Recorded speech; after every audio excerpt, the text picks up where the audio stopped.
kind of talking about sauces and stuff, and, you mentioned in Texas, like, post oak is the wood. It's like in Alabama, it's mainly hickory. Mm-hmm. Like, that's what makes the chicken and white sauce all good. But, like, in Georgia, they're famous for, like, kind of like a yellow mustardy sauce. And then in Carolina, you have the vinegar base. Like, what's your kind of take on the sauce game? Well, so I love Eastern North Carolina whole hog barbecue. That's outside of Texas, that's my favorite style. Wood cooked, burning wood down to coals, none of the gas ovens. Yeah. And in North Carolina, if it's a gas oven, there is not a speck of wood in it. It's just a gas oven, even if they're doing whole hog. So, I just wrote a book with Sam Jones for Skylight Inn and Sam Jones Barbecue, and I want to go to I basically so just bad. transcribed all of his interviews. He's tells the funniest stories. It was really pretty much a breeze to get through that one. But and so cooking on that style and eating that style of whole hog, that's you mix up, you're mixing up all these different cuts, and they chop in the crispy skin into it as well. And so North Carolina's so well known for this vinegar sauce, right? But they use it more as like a dressing, right?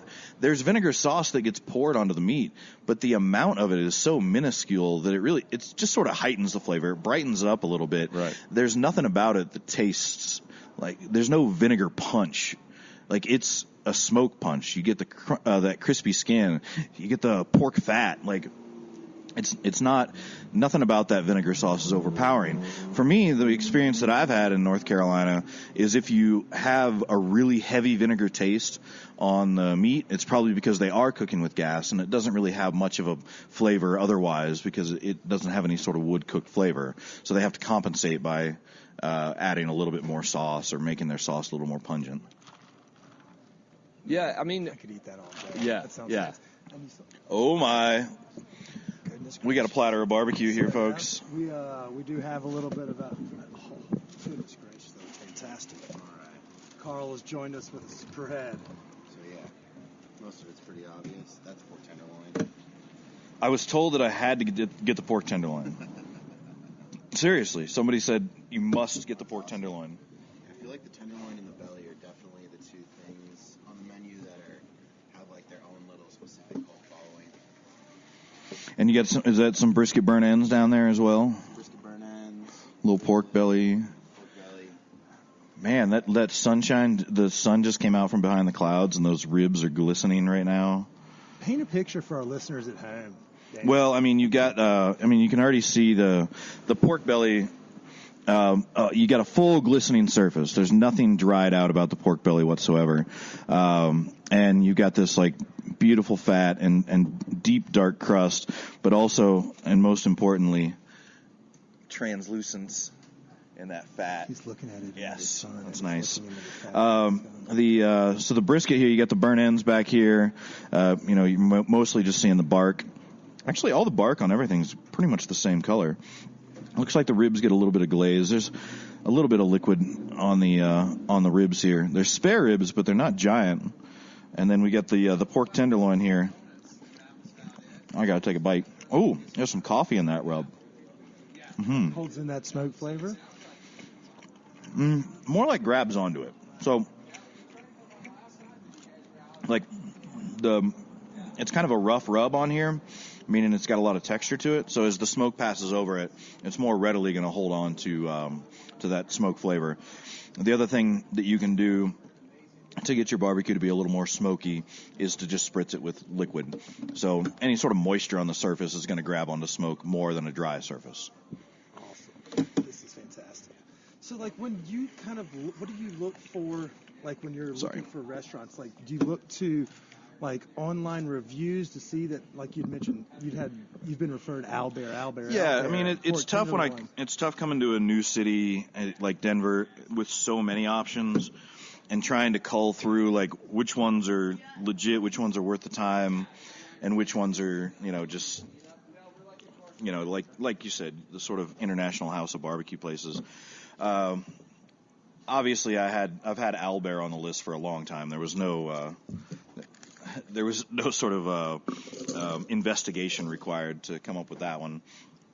They certainly had good success at the food truck, and I've been following along as they were struggling to finally try and get this place open. So I knew I was going to come here, and then Smoke was the other like big new name, and really, so my friend Beth Rankin at the Denver Post told me about Post Oak Barbecue. Okay. Which is the new Texas-style spot. When I went, I knew it was new. I didn't realize quite how new. I mean, I walked in the door in their fourth week. Yeah, it's like been, I think June was their opening day. So yeah. You caught them early, and I mean, I was in there last night because I saw that you had gone in there, and I was like, I can't have them eat in a place before I eat. And then sit down with them and talk about it and had not eaten it. But you're right. We do have a couple places that have popped up, and then places like you mentioned earlier, the Jason Ganals and the GQ.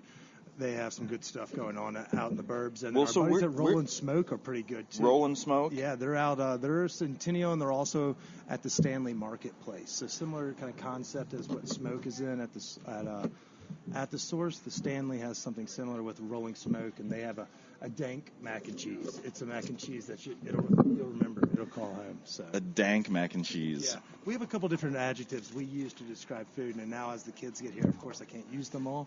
But before that, we like to think that food can sometimes fuck, and so let me know if you fuck it again and things of that nature. But yeah, so we can cut out anything if we're eating and things of that nature. No, there's certainly there is something seductive about a giant beef rib that's got those glistening edges and just looks like it's about to fall off the bone.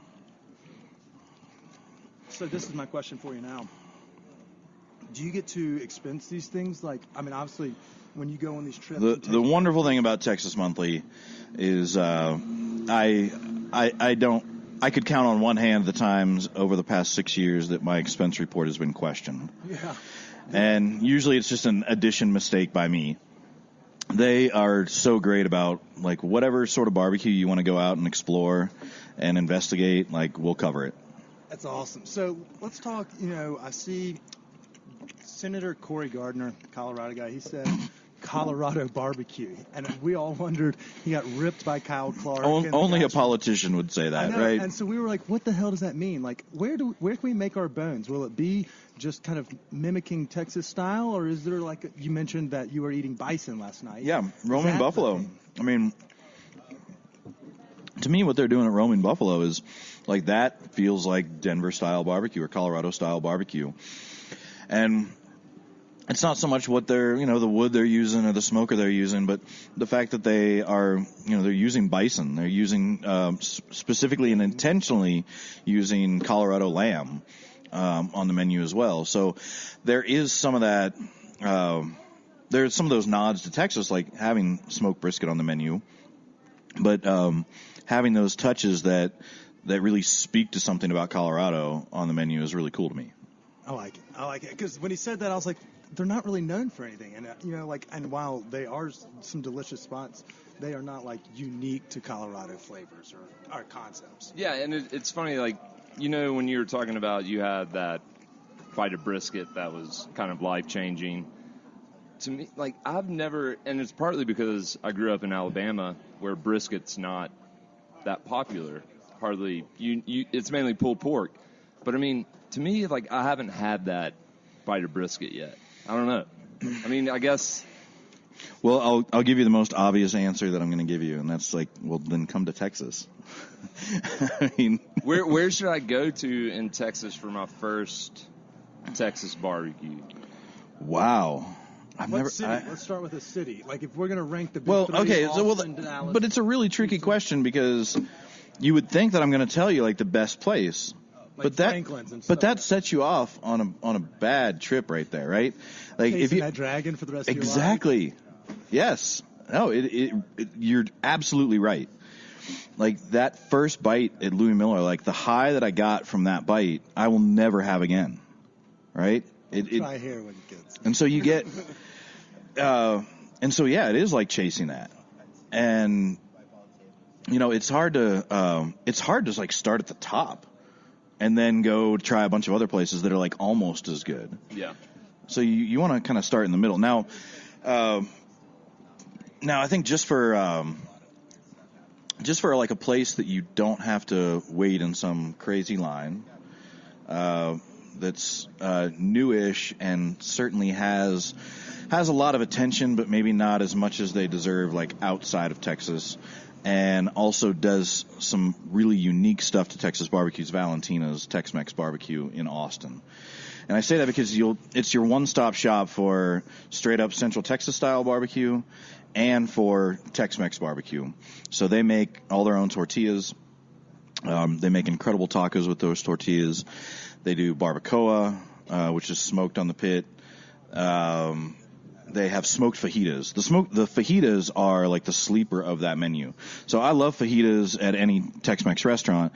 But here at Valentina's, they smoke the skirt steak first. They smoke it low. They marinate it first. It's beer marinated. And then they smoke it low and slow. And then to order, they fire it up on the grill and heat it up and then send that out for their order. So it's like the smokiest but most tender fajita you've ever eaten. And so you don't have any of that problem like with the pull. Like I hate on a fajita taco if it's not tender enough. You take that bite and everything pulls out as you're pulling the taco away. So you never have that problem at Valentina's. So we've learned a word for that. We interviewed the gentleman from 11 Madison Park, and they had used that word in describing a hamburger. It's called integrity. So like when you bite it and like things squish out the back end, like you lose all of the ingredients or you don't get all the ingredients in a bite, it's like losing integrity. So you can use that if you'd like. Mm-hmm. Yeah, you don't have to quote us. We didn't like trademark it or anything. No, I think that's a great way to describe like what I hate about stunt food, like giant tall sandwiches with like the runny egg on top. Like I can't eat that as a sandwich. It has no integrity. You have to like cut it, or like a Bloody Mary with just like a fucking BLT on top of it. The ones with sliders and things of that nature. All right, okay. See, we can all get along on some things. But that is vodka. I mean, that is the Instagram age. I mean, it's what is going to almost force people on Instagram to have to take a photo of that and post it. Yeah, it's semi-free marketing in the sense that you're paying $6 to create what usually would be a $1 burger. But that brings up a good point. And since we spoke about how you are a rider. Hold on. This brisket is awesome. It is really good. This brisket is incredible. So how do you order brisket in Texas? Like, are you a lean, or do you go for the? Sorry. No, you're good. I'm enjoying this piece of lean brisket here. I just had a bite of the fatty. Yeah. This is one of our most successful. This is the best brisket I've had in Denver, right here, without a doubt. Yeah, it's terrible. Take it back. Shut down shop. We'll just do I? After Daniel had declared that the best brisket he had in Denver, we had to go ahead and indulge and dive into this food. So we are taking a quick break. Don't go anywhere. Don't fast forward. We want to continue to give a shout out to our sponsors over at Live Nation and the Fillmore Denver.